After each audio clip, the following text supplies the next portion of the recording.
Welcome back to La La Land on CRN Digital Talk. I'm Brett Chapin. That's Nettie Liddell. And we are talking with publicist Ken Werther. We're kind of doing our own show here during the break. Kind of talking cowboy boots.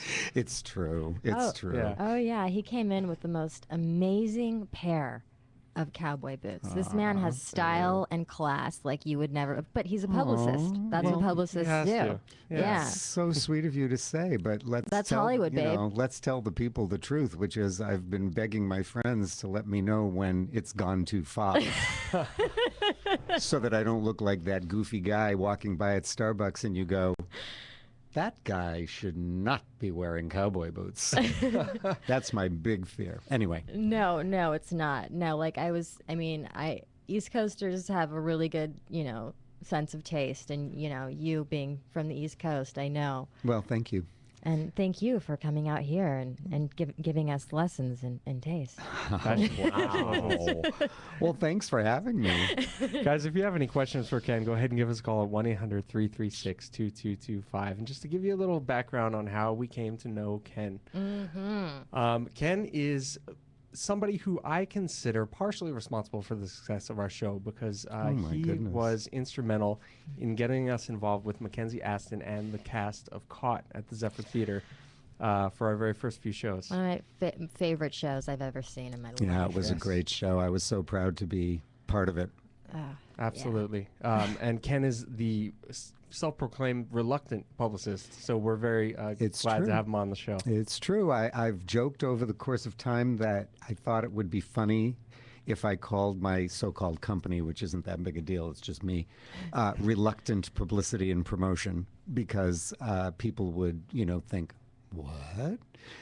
Then I decided probably people saying what was not a good idea if I wanted to get, business. Maybe not. So, but the joke is, and I've mentioned it to you guys a little bit, is that I think the reason I call myself the reluctant publicist is that I fell into it. It's not something I studied to do.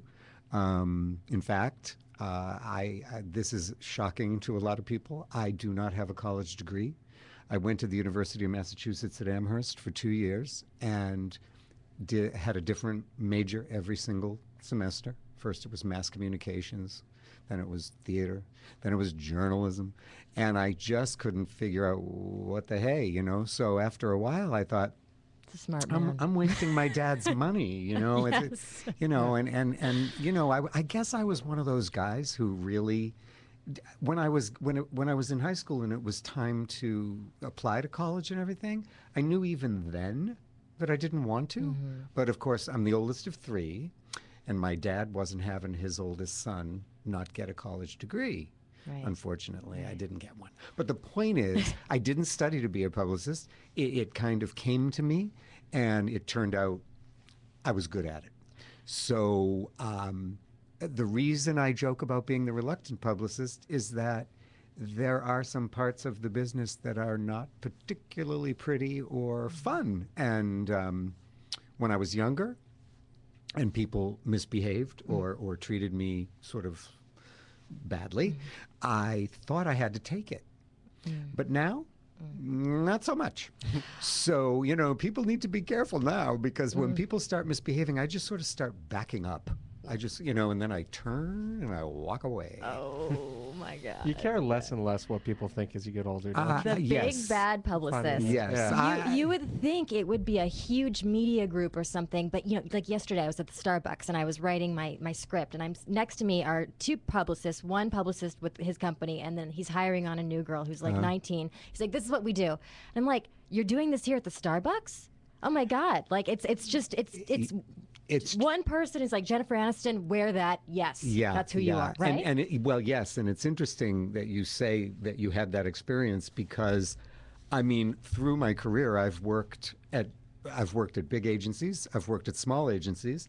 I spent a lot of years working in the in-house press office at Center Theater Group downtown, the Amundsen Theater, the Mark Taper Forum, and then for the last few years I was there, the Kirk Douglas Theater in Culver City, which of course the Center Theater Group is a huge machine. And I felt very fortunate because when I first got to LA, people told me I couldn't have a career in the theater. This is TV and movie town. And they looked at me like I was nuts when they found out I came from Boston. They were like, and you didn't go to New York? Why exactly? And I said, well, there's this little thing with snow and cold and ice. I like the weather. Yeah, not me so much, and I mean, there I was in Boston. That's where I grew up. I was already 24 years old, and I realized I was really minding the bad weather. And back in those days, back, as I like to joke, the days of the covered wagons, the winters were getting longer, and it seemed like they were getting longer and longer and colder and snowier and snowier. In fact, the winter, I came to LA in June of '82, and in the first weekend of December of 1981, we had a huge blizzard. It was like 1.5 feet of snow. And that's kind of early in the season for such a big storm. And it was a pretty icky winter. And then on April 9th, and the reason I remember the date is because it was both the 9th. It was December 9th and April 9th. On April 9th, we had it was freak, but we had 1 foot of snow. And all the trees, of course, had started to bloom, so all the branches were crashing down into the streets because with the leaves and the snow, they couldn't take the wind. I was here in June. Yeah. That's the punchline of the story. I was like, I've had enough of this. Time to go to California. No Get some more sunshine. lonely nights. Totally. Yeah. And when I got here, I started working in television publicity. And it was then that I told people I wanted to work in the theater. And all of these television people kind of looked at me. I was telling Brett earlier, they weren't even nice about it. Like, they weren't laughing with me. They were laughing at me. It was like, you want to work in the theater and you came to Los Angeles? What's wrong with you? Well, I did it, And you're doing Ha-ha it. to Look at them, that. That's Yeah. what I say. So it's been an interesting career, is sort of the short way of putting it. I can imagine. We're I gonna. find other people really can fuel your career very, very nicely. Yes. If you allow them to. Yeah. It takes that acceptance, Yeah. allowing them to fuel your Yes, career. yes. Allowing them. All Any right, questions for Ken, go ahead and give us a call at 1-800-336-2225. To get in touch with Ken, go to kenwerther.com. And we'll be back on La La Land with Brett and Nett on CRN Digital Digital Talk. Talk. Give